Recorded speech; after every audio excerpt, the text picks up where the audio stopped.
Sure. Um, all right, David Korins, you were the production designer on Grease Live. When you got offered the job, were you at all nervous about working on one of the most beloved musicals of all time? I was certainly a little bit hesitant taking the job. I wasn't really sure what I really had to add to the experience, but the whole theatrical presentation on television is a very, very interesting medium to me and was very interesting at the time. And so they actually hired me on for a 1 month exploratory phase, which Mhm. was kind of amazing. I wasn't really sure how we would present the show, and they paid me to work for a month just to ideate and draw, which was kind of amazing. And nowadays, we're never given like a lot of time to like really think about the process so much. And I really decided to take the best things of theater and the best things of film, what each of those two mediums do together, and really try and explode those two options. So I thought a lot about like in theater, we make real scenery, and and we get to see a vista scene changes, like live things before your eyes. A wall turns around, a thing flies in. You never really get to see that on television. And then on television, you can have a huge cathartic revelation of space. You can have like long, long, long, shots outside, which in the theater we always talk about, God, if we could just rip off the back wall of the theater, it'd be so lovely. And I thought if we could combine those two things. So I sat for a month and kind of drew, here's how all the different songs may or may not be presented. And when Tommy Kail, the director, and I presented to Mark Platt, our executive producer, Fox and Paramount, they were like mind blown. Oh my God, this is amazing. This is totally game changing. We love this. And what was so amazing is it all came out of that 1 month experience. And then I was like, I went from being resistant to like, so excited about using that 1 month's worth of sketches as kind of the Rosetta Stone blueprint for how we would go about trying to do Grease Live. Hmm. Talk a bit more about your theater background, because you've got quite a list of credits. In fact, you just worked on Hamilton, I which did. everyone and their mother wants to see. I know a guy. Um, Well, I mean, I came up through the theater. I started back in high school as a performer and quickly left the performance side for the backstage side of it. Um, I've always been taken by the theater because we really get to make super goofy environments. It's not necessarily tethered to realism. You can have everything from magical realism to abstraction. And I loved creating a kind of whole world. Um, I've done many, many shows, several with Tommy Kail, the director of Grease Live, also directed Hamilton. So we took two pretty big bites of the apple this year together. oh, wow. I love the theater. It's a very, very collaborative art form. But I also do many other things in my career. So I'm a creative director. I work with rock and roll stars, and I do hospitality and museums and all sorts of things, film and TV. So the theater is kind of like, in a way, the purest. You really make a world up from nothing. If you have a restaurant, you have to have tables and chairs and a place to eat and a place to cook the food. In the theater, sometimes the level of abstraction is so great. So I love having my roots in the theater because I think it's challenged me to think conceptually that way. Hmm. In a way, I mean, all of your experiences in film and TV and television kind of coalesce nicely into this project. Um, For sure. I mean, I have to say, like, I jokingly said it a few times as we were putting Grease Live together, but I actually feel like in some ways my whole career was built and created and step by step to get to the places of production design and Grease Live, because it wasn't just a piece of theater or a television show. It was also a live event, an immersive experience. It was a happening because it happened only once. It was so many things that I've like kind of like firmly entrenched myself in over the years. So I really do feel like all those experiences added up to that one moment. so let's talk a bit about some of your design ideas, because not only is this based on a very popular show and a very popular movie, it's also a period piece. So can you talk about some of the research that you did in creating these sets? Sure. I mean, Greece is perhaps the most often produced American musical, maybe of all time. So there's a lot out there. And the great thing about it is it takes place over the course of one school year, from the first day of school to the last day of school. So there was some material to be mined there. But we looked a lot at the very, very real locations. I like to do that in all of my work, not with Grease, but in everything. I like to start with the actual locations. So of course there's like the gymnasium and the different homes and the bedrooms and the cars and the diner and all those places. So I started in a very real place. These days with the internet, it is endless. Really, you become more of a curator of research than like a seeker of research. Back in the day, you used to go to the library and magazines and seek out things. Now you can just sort of Google search all these images and it becomes a lot about curation. So we spent a long time actually just picking the perfect pieces of research, the ones that felt like they towed the line in an interesting way to all the different pieces we were trying to render. But then, as I talked a little bit about before, I like to then think about, here's the real thing. This is what we know the real thing is. What's the kind of magical version of it? Again, what I really felt was important in Grease Live was we made 4 really incredible decisions, I think, that that were free. They reminded me that imagination is free. Live studio audience. We did a lot of research and we thought, the definition of theater is A performing B for C. And we had to have C. The C in that scenario is the live audience. Having that opening number, which is the Jesse J kind of, as I call it, the Pied Piper meandering and talk, like you get to introduce the characters. It's very hard to kind of drop the needle on a show right at the beginning of a show and just like you're supposed to immerse yourself into like the 50s, here you are in the 50s. What we did was start in 2016, solidly in 2016. We introduced you to all the characters. We showed you it was scenery. We made the decision to actually make scenery. We showed you the backs of it. We showed you the dressing rooms. We showed you all the characters. Then we could kind of drop the needle on the story. And it was really, I think, a great way to like tell the audience you're in good hands. You see that there's live audience there. We show you the back lot and we tell you we're making a piece of theater and a piece of TV. I think we also got this chance to have a curtain call. At the end of a theatrical experience, one of the great things is you get to acknowledge these are real people and performers and they get to like take a bow and we get to like clap at Danny becomes Aaron Tveit and Sandy becomes Juliana Huff. And so it's this kind of wonderful thing. All those choices were free. So we started with the research, but the research told us the realistic places, but then the research also told us about the feeling we were trying to create. And the feeling we were trying to create was one where we took this much beloved intellectual property called Grease and we stretched it out and created a live event. And the event of it really used and utilized all those free ideas that wound up paying off, I think. Absolutely. I want to ask you about some of the logistics of the production. Now that you've got your concepts and your ideas all together, talk about working on the studio lot and saying, all right, this is going to go here, this is going to go there, because you got to plan all this stuff out for the one time only. Well, it was insane. The short answer is it was.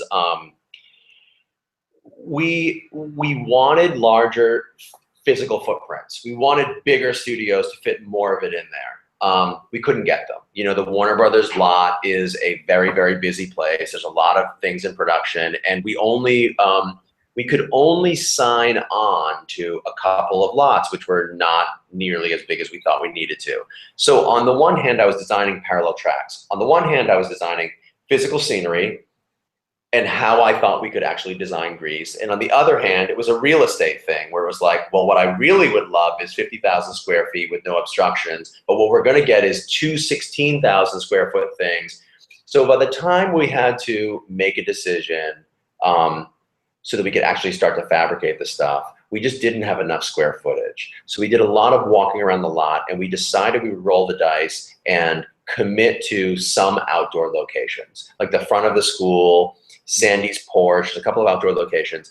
And we would commit to getting the 2 smaller sound stages, which were not that close to each other. They were close enough. Like I would say a 3-minute walk and a 30-second golf cart ride.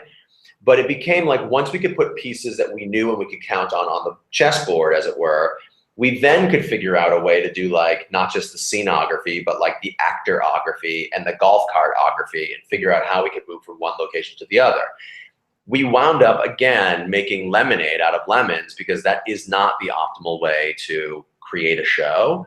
But what could be more fun than not just having costume changes happening on golf carts and moving people from one place to the other, but to show people that, you know? And so there was a lot of like territory to be mined there. No one ever really gets to see what happens backstage and really to be like how the sausage gets made. And so once we had those pieces on the puzzle, it was actually like kind of fantastic to dream up how we could also let the viewers in on the creating of this thing and take advantage of this insane puzzle, right? So there was like 3 indoor studios, 2 outdoor locations, plus a 3rd big outdoor location where it was like this enormous carnival. But again, I think what was the strength of the carnival at the end of it all was you spent so much time after you dropped the needle in 1950 something to spend all that time down the rabbit hole only to burst out of it at the end of the show and come running out, jump into golf carts and drive out into the middle of the Warner Brothers lot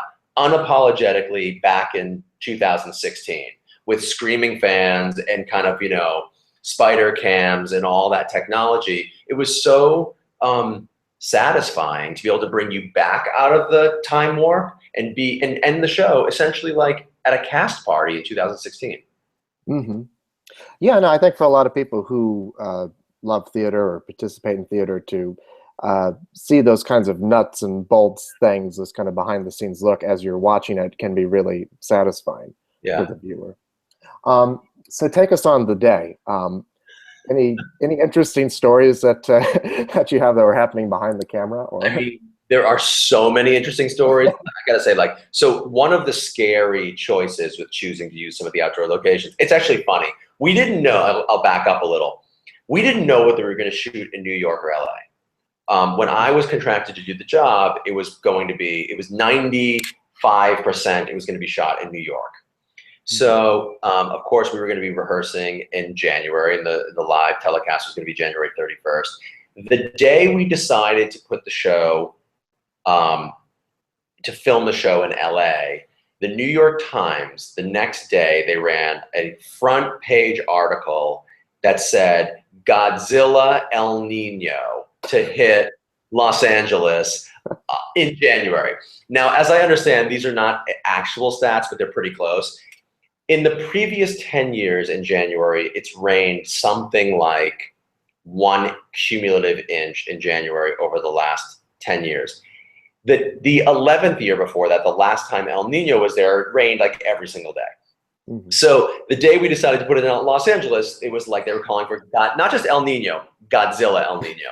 So one of the things in making sure, in deciding that we were going to shoot this thing outside was buying a little bit of rain protection. We had a whole bunch of audience members outside.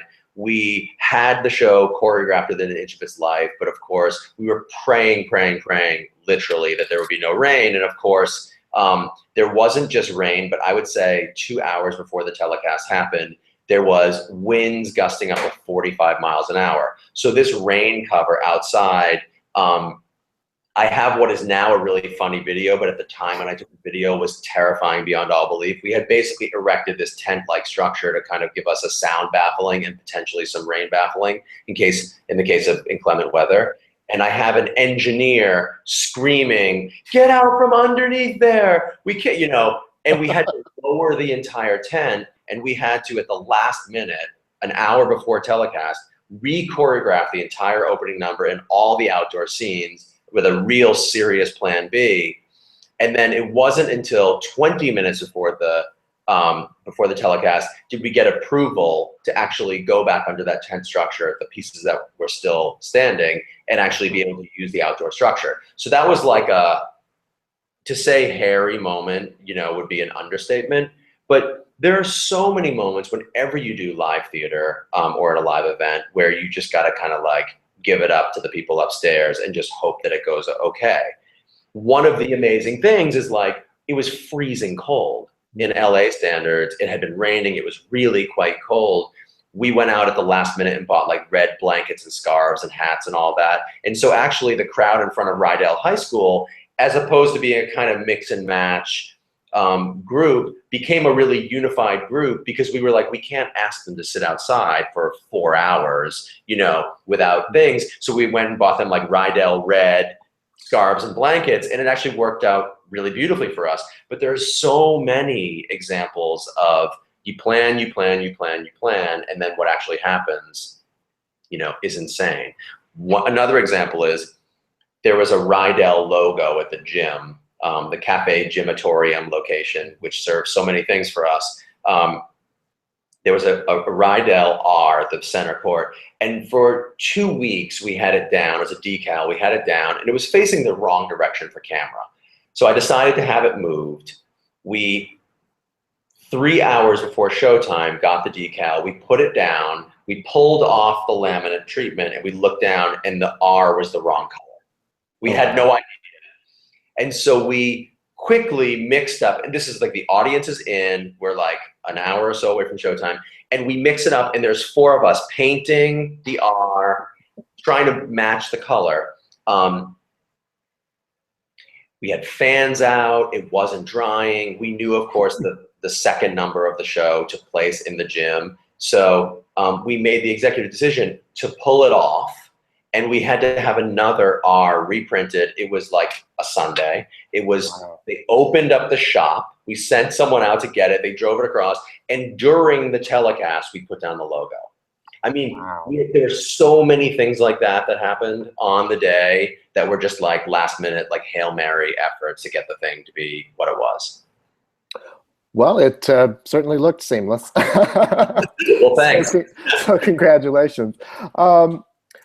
There's been a real influx of these kinds of live television musical productions. In fact, I think I've done like several interviews just this year with people who have worked on one or another.